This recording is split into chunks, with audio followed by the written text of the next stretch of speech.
Back in 2013, archaeologists digging in Dumfries discovered the remains of 7 houses in an Iron Age lakeside village.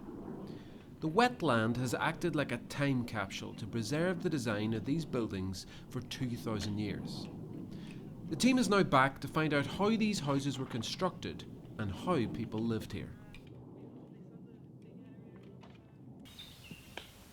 Well, this is day 2 of our excavations at the Black Loch of Merton. We're excavating what we think is a loch village of the mid-1st millennium BC. We've excavated one structure a few years ago, and this year we're exposing the second structure. With just 3 weeks to excavate the roundhouse, the team uncover a vast fireplace right at the centre of the house. In the background you can see the trench. We've completely deturfed now, and over here you can see the hearth mound at the centre of the house.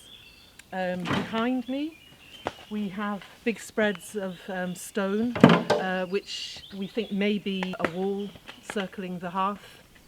This huge hearth would have provided heat, light and somewhere to cook on a large scale, a true heart of the home.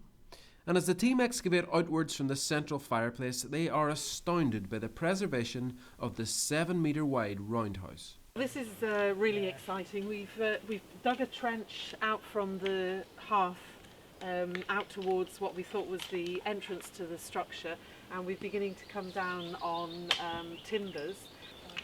How these Iron Age builders constructed the floor is revealed. Huge beams radiated out from the centre of the house, overlaid with wickerwork panels.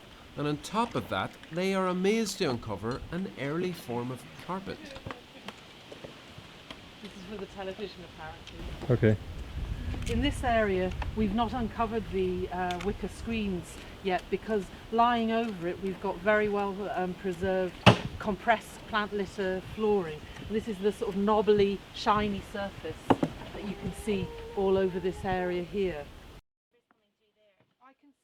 The plant litter flooring that we were looking at earlier is composed of sort of layers of sedges, rushes, small brushwood and leaves, which have been laid down and then compressed, and then more material laid down on top of it.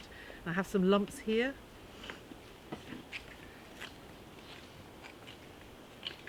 And you can see all of the material. You can see reeds and little bits of brushwood.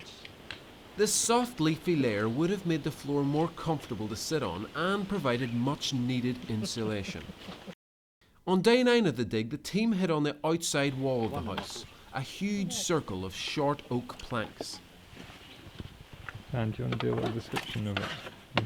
Okay, well, this looks like it's a very large piece of oak, which has been dressed at the end, and it's been taken off the circumference of the tree. The rings are lying along this way. The centre of the tree would have been out here, and it's obviously been carefully shaped.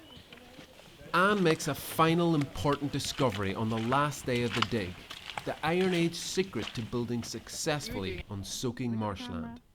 It's recording. All right, tell me all about it.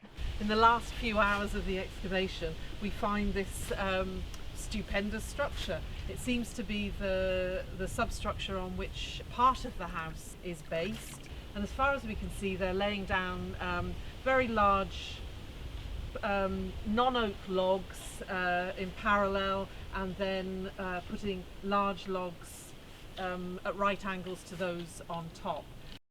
Amazingly, these Iron Age people used this assembly of logs to safely build their house on the marshy edges of the lake. 2,500 years later, it's remarkable to see how their craftsmanship still survives. But another question arises. Why did they choose to build on water at all? Was it defensive, or did they view this lake as somehow sacred? The research will continue.